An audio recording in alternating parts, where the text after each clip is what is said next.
Welcome back viewers, मैं आपका host and roast Shahzeb Danish. तो जी ये है हमारे कोर्स की क्लास नंबर 35 यानी कि 35। और आज की हमारी इस वीडियो में हम आपको देने वाले हैं कुछ सरप्राइज और कुछ ऐसी बातें जिनको सुनकर आपका दिल खुश होने वाला है। तो जानने वाले हैं हम इस वीडियो में वो बातें। तो बिना टाइम वेस्ट करे आइए स्टार्ट करते हैं। तो जी आपके लिए जो पहली खुशखबरी है वो ये है कि जैसे कि हम अपनी इंसर्ट वाली टैब को कवर कर रहे थे, इसके अंदर हमने लास्ट वीडियो में एलिस्ट्रेशन वाले ब्लॉक को पढ़ लिया। अब हमने आना था अपने एड इन वाले ब्लॉक पर, ठीक है। लेकिन इस वीडियो में हम करने वाले हैं अपने इस ब्लॉक को स्किप, क्योंकि हमने अपनी पहली वीडियो में ये बातें जानी थी कि हमने उन चीज़ों को स्किप कर देना है जिनको स्टडी करके हमारा टाइम वेस्ट हो या हम बोरियत का शिकार हों, ठीक है जी। तो इसके बाद आगे बढ़ते हैं। आगे है हमारे पास मीडिया का ब्लॉक, इसको भी हम करने वाले हैं स्किप, ठीक है। इसके बाद हम बढ़ते हैं और आगे, तो आपको दिखाई देगा हमारे पास लिंक्स का ब्लॉक। तो इसको इंशाल्लाह हम आने वाली वीडियोस में कवर करेंगे। आगे बढ़ें तो हमारे पास होगा कमेंट का एक और ब्लॉक, तो इसको भी हम करने वाले हैं स्किप। और इसके बाद आपको देखने को मिलेगा हिडर एंड फुटर, तो इसको हम आने वाली वीडियोस में इंशाल्लाह कवर करेंगे।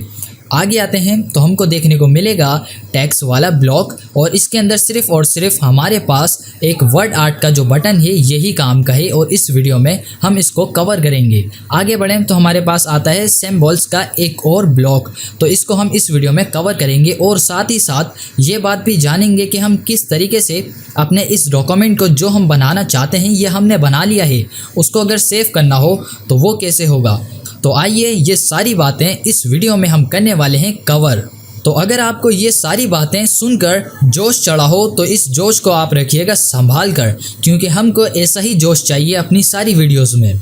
ऑलराइट, आइए स्टार्ट करते हैं। तो हम सबसे पहले जानते हैं कि अगर हमने अपने डॉक्यूमेंट को सेव करना हो तो वो कैसे होगा। लेकिन इसके लिए पहले हमने अपना डॉक्यूमेंट बनाना भी तो पड़ेगा।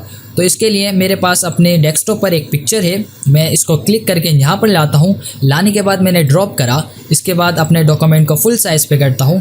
इसको कर लेता हूँ मैं साइज़ में थोड़ा सा छोटा, और अपने हिसाब से मैंने इसको करा छोटा। छोटा करने के बाद आप ये देखिएगा कि इस वाली तस्वीर को मैं चाहता हूँ कि यहाँ से यहाँ रख दूँ, लेकिन आम चीज़ों की तरह हम इसको क्लिक करके यहाँ पर नहीं ले जा सकते। क्यों? वो इस वजह से क्योंकि हमको इसके अंदर एक ऑप्शन इनेबल करना पड़ता है, ताकि हम उस ऑप्शन की मदद से अपनी इस तस्वीर को आगे पीछे मूव कर पाएँ। अब वो क्या है देखिए, हमने इस पर क्लिक करा, इसके बाद हम करते हैं राइट क्लिक। राइट क्लिक करने के बाद आपको नीचे दिखाई देगा हमारे पास रैप टेक्स्ट का। यहाँ पर आने के बाद आपने क्लिक करना है, तो आपको यहाँ पे आने के बाद ढूंढना पड़ेगा टाइट का एक बटन। तो आपको जब ये मिल जाए आपने कर देना है इस पर क्लिक। इसके बाद अब आप अपनी तस्वीर को कहीं पर भी उठा के रख सकते हैं। जैसे मैंने इसको उठा के अब रखना चाहता हूँ मैं यहाँ पर, तो मैंने यहाँ पर आने के बाद इसको रख दिया। अब हम करते हैं अपना फॉर्मूला अप्लाई। आप सिर्फ ये चीज़ें देखिएगा कि हमने सिर्फ 2 चीज़ें अप्लाई करी हैं और हमारा जो डॉक्यूमेंट है वो एक अच्छे तरीके से दिखाई दे रहा है। ऑलराइट, देन हमने करना है इसको सेव। तो सेव करने के लिए हमने क्या करना पड़ेगा, पहले तो हम आते हैं डेस्कटॉप पर, और आप ये देखिएगा कि हमारे पास डेस्कटॉप पर कोई भी ऐसी चीज़ नहीं है, सिर्फ इन वाले आइकन्स और एक तस्वीर के अलावा। आगे बढ़ते हैं, यहाँ पर हमने करना है इधर आकर इस पर क्लिक। तो यहाँ पर आपको ऊपर की जानिब दिखाई देगा सेव एस लिखा हुआ। तो इसके बाद आपने यहाँ पर आने के बाद इस पर क्लिक करना है ब्राउज पर। तो अब आपने इसको बताना है ब्राउज करके कि हमने जो इसको सेव करना है वो कहाँ करना है। तो हमने इसको बोला कि आप कर दीजिए इसको डेस्कटॉप पर सेव, और इसका नाम क्या हो, जिसका नाम हो हमारे पास DOCUMENT डॉक्यूमेंट 1, और नाम दिया हमने। नाम देने के बाद आपने करना है सेव पर क्लिक। तो जैसे ही हमने सेव पर क्लिक करा, अब आप इसको मिनिमाइज़ करके देख सकते हैं कि हमारे पास यहाँ पर एक फ़ाइल आ जाएगी जो कि कुछ इस तरीके की दिखाई देगी, और ये वो फाइल है जो कि अभी अभी हमने सेव करी थी। अगर हमने इसको पता लगाना हो तो आप इसको इस तरीके से जानिए कि वहाँ पे हमने नाम दिया था डॉक्यूमेंट का, तो वो नाम हमारे पास यहाँ पर होगा, और हम नाम कुछ भी दे सकते हैं अपने हिसाब से। हम यहाँ पे आने के बाद इसको करते हैं क्लोज। क्लोज करने के बाद हम इस पर डबल क्लिक करेंगे, तो आप ये देखिएगा कि हमारी वही फ़ाइल ओपन हो जाएगी। तो हम इस आसान तरीके से अपनी फ़ाइल को सेव कर सकते हैं। सेव करने के बाद हम इसको क्लोज़ करके यहीं से डबल क्लिक करके ओपन भी कर सकते हैं। तो ये सारी बातें जानने के बाद अब हम आते हैं इंसर्ट पर, और इंसर्ट पर आने के बाद हमने काफ़ी सारी चीज़ें इस वीडियो में कवर कर ली हैं। ठीक है, अब हमने आना है सिंबल वाले ब्लॉक पर। तो यहाँ पर अब हमने इन दोनों को देखना है और इस वीडियो को करना है जल्दी से वाइंड अप। तो हमने इंटर करके नीचे आए और आने के बाद अब आप ये देखिएगा, अक्सर आपने नोट करा होगा कि हमारी जैसे बड़ी कंपनी है MICROSOFT माइक्रोसॉफ्ट, अगर आपने इसका लोगो देखा हो तो आपको वहाँ पर दिखाई दिया होगा कुछ इस तरीके का R बना हुआ, या आपने कई ऐसे लोगों पर देखा होगा जिनके ऊपर आपको दिखाई दिया होगा C यानी कि कॉपीराइट का एक आइकन। तो हमने यहाँ पर माइक्रोसॉफ्ट लिख दिया। लिखने के बाद आपने यहाँ पर क्लिक करना है इसके आगे, देन हम आएंगे यहाँ पर सिंबल्स पर और यहाँ पे आपने दोबारा क्लिक करना है। तो आपको यहाँ पर काफ़ी सारे सिंबल्स देखने को मिल जाएंगे। फॉर एग्जांपल यहाँ पर हमारे पास है C यानी कि कॉपीराइट वाला। हमने इस पर जैसे ही क्लिक करा तो आप ये देखिएगा, अगर मैं इसको जूम करके आपको दिखाऊं तो इसके आगे आपको एक C दिखाई देगा।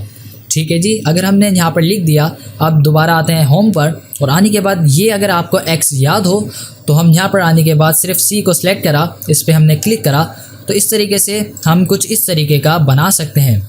ऑलराइट, इसके बाद हम इंटर करके नीचे आते हैं और इस पर क्लिक करके इसको हटाते हैं। और आपको अगर याद हो कि हमारा जो नाम है वो क्या है, वो हमारा नाम है IOIT, इसके बाद OFFICIAL ऑफिशियल। तो जैसे कि हमने इसको सिलेक्ट करा, अब हम लगाना चाहते हैं कॉपीराइट। तो यहाँ पे आने के बाद दोबारा इंसर्ट पे आना है, सिंबल्स पर क्लिक करना है और यहाँ पे आने के बाद आपको होगा रजिस्टर या कॉपीराइट, आपकी मर्ज़ी, आप जो लगाना चाहें। फॉर एग्जांपल इस बार मैं लगाना चाहता हूँ रजिस्टर वाला साइन। हमने यहाँ पर क्लिक करा तो आप ये देखिएगा कि हमने गलती क्या करी। अगर आपको गलती समझ में आ गई है तो वेल डन, अगर नहीं आई तो चले मैं आपको बताता हूँ। मैंने करा Ctrl+Z और हमारी गलती ये थी कि हमने इन सब को सिलेक्ट करा हुआ था।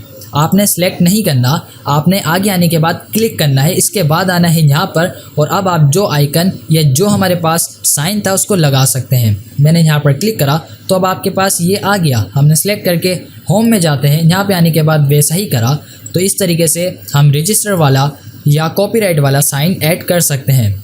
ठीक, तो यहाँ तक आपने इन सारी बातों को समझ लिया। अब हम आते हैं थोड़ा सा पीछे और इंसर्ट पे आने के बाद अब हमने देखना है अपना इक्वेशन। तो हमारा ये क्या है, अच्छा जी, यहाँ पर हमने क्लिक करने के बाद यहाँ पर क्लिक करा तो आप ये देखिएगा कि अगर आपको मैथ अच्छे तरीके से आती है तो आप इन सारी चीज़ों को समझ सकते हैं। तो अगर जिनको मैथ आती है तो उनके लिए तो कोई मसला ही नहीं है समझाने के लिए, क्योंकि यहाँ पर जैसे कि हमारे फार्मूलाज होते हैं वैसे ही लगते हैं और हम किसी क्वेश्चन को सॉल्व करते हैं तो उस तरीके से हम यहाँ पे डिज़ाइन कर सकते हैं और उनको सॉल्व कर सकते हैं। तो अगर आपको मैथ आती है तो आप बड़े आसान तरीके से इसको समझ जाएंगे, और अगर नहीं आती तो वेल डन जी, आप भी मेरी तरह ही हैं। और अगर फिर भी आप इसको जानना चाहते हैं तो आपने करना ये है कि आपने पहले जाके पढ़नी पड़ेगी मैथ, देन आप यहाँ पर आएंगे तो आपको ये चीज़ खुद ब खुद समझ में आ जाएगी। हम आते हैं इंसर्ट पर और हमने इसको भी कवर कर लिया। तो इस वीडियो में हमने काफ़ी सारी चीज़ों को कवर करा है। तो अब तक आपने क्या सीखा, जो कुछ सीखा उसकी करनी है आपने प्रैक्टिस। तो हम मिलेंगे आपसे अगली वीडियो में। फ़ी अमान अल्लाह।